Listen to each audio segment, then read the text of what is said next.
Hello, this is a presentation for the second International ISAC Olympiad. I'm Sogand Radka from Iran, and today I'm going to present about how does a magnetic field affect the oscillation of a suspended sphere. A light sphere with a conducting surface is suspended from a thin wire, which is rotating about its vertical axis in a magnetic field. This work is studying about about the oscillation of either hollow or solid sphere with a conducting surface when it's rotated about its vertical axis, thereby twisting the wire and then released in the presence of a magnetic field. Our presentation follows this roadmap. We'll start with initial observation, followed by theory, where we'll delve into magnetic forces, different magnetic fields, and the difference between hollow and solid sphere. Next, we'll cover experiments, including setup, graphs, and the oscillation with and without a magnetic field. Finally, we'll conclude. Upon encountering this problem, we conducted some experiments in order to understand about the related parameters, such as oscillation with a ball and a rubber band. We also used an aluminum pipe as a representation of a magnetic field, observing the delayed fall of a neodymium magnet through the pipe. The ball is a 3D object, so we have to put it in a spherical coordinate. L is the electron vector that every electron we consider will have a distance from the axis's source point. Each of these electrons will have a speed v, and the reason for the sphere's rotation is the sum of these velocities and the motions which these electrons have. By symmetry, we'll have this formula shown here, and the obtained v prime is going to be the sphere's velocity for its rotation without a magnetic field.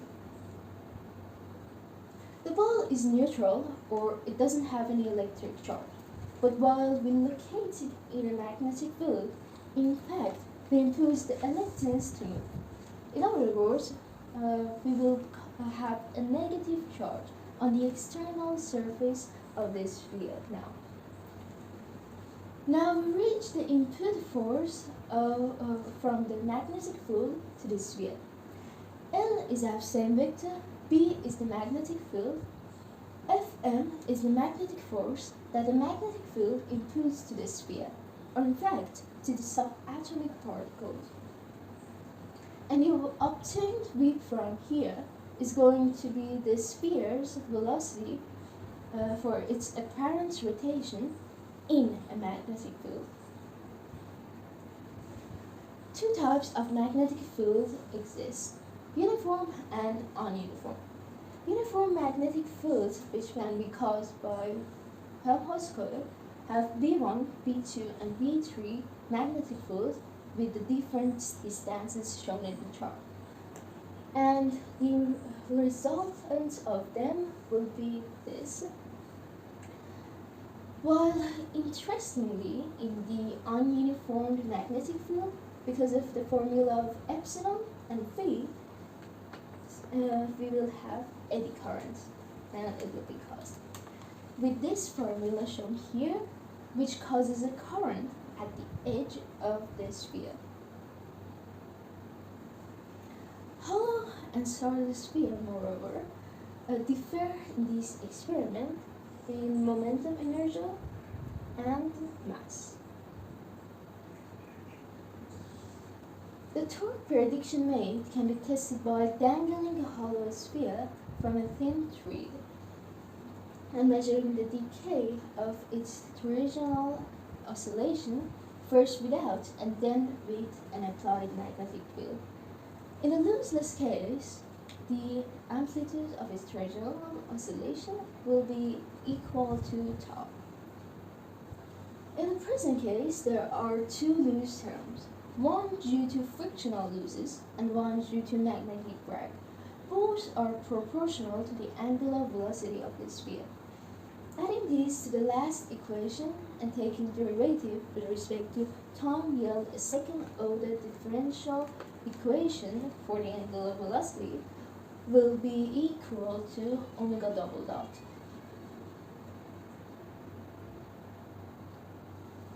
Our experimental tools include various coils, hollow and solid spheres, thread and wires for suspension, power supply with different voltages, and connecting wires.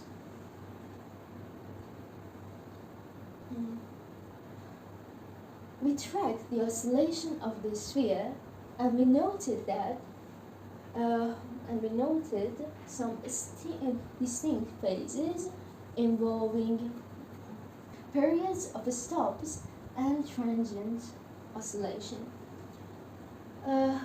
Illustrated here is the rotation of a hollow sphere, and notably, the greater coil separation leads to delayed stops, while at 9 centimeters, the sphere has an earlier stop.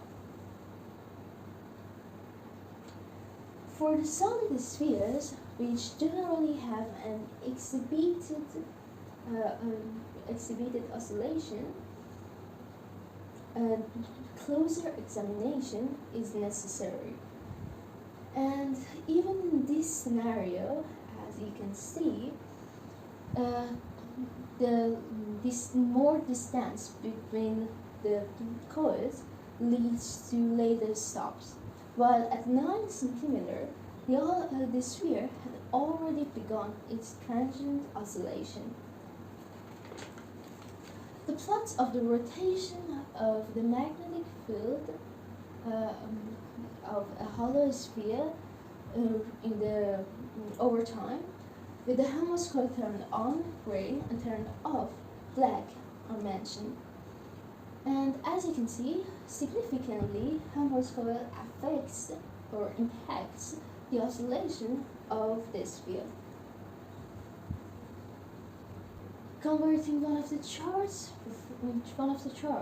introduces some errors due to the pendulum-like movement due to manual release.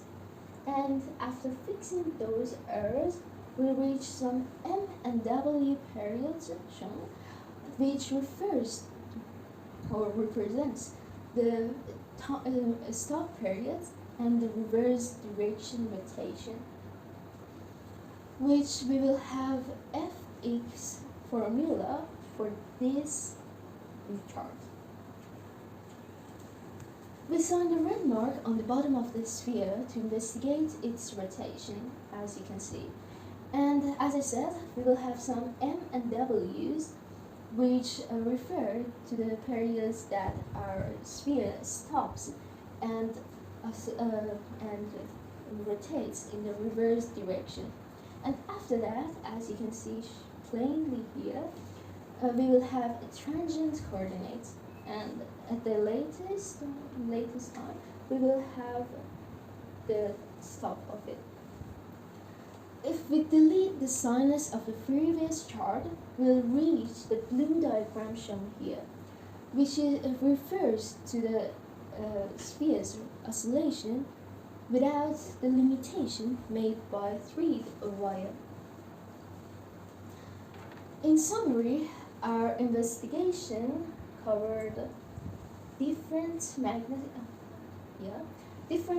fields, velocity, eddy current, and forces applied to the sphere, density and mass, moment of inertia, and the choice between hollow and solid sphere, the torque equation made and the resistances, the stop periods of the sphere, the real sphere's oscillation without the limitation made by the thread or wire, and the impact of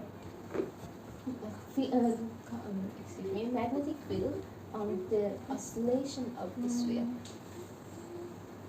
Generally, we understood that reducing mass causes separation density, while increasing magnetic field, springs, voltage, and the elasticity of wire leads to a faster speed of the sphere and an earlier stop.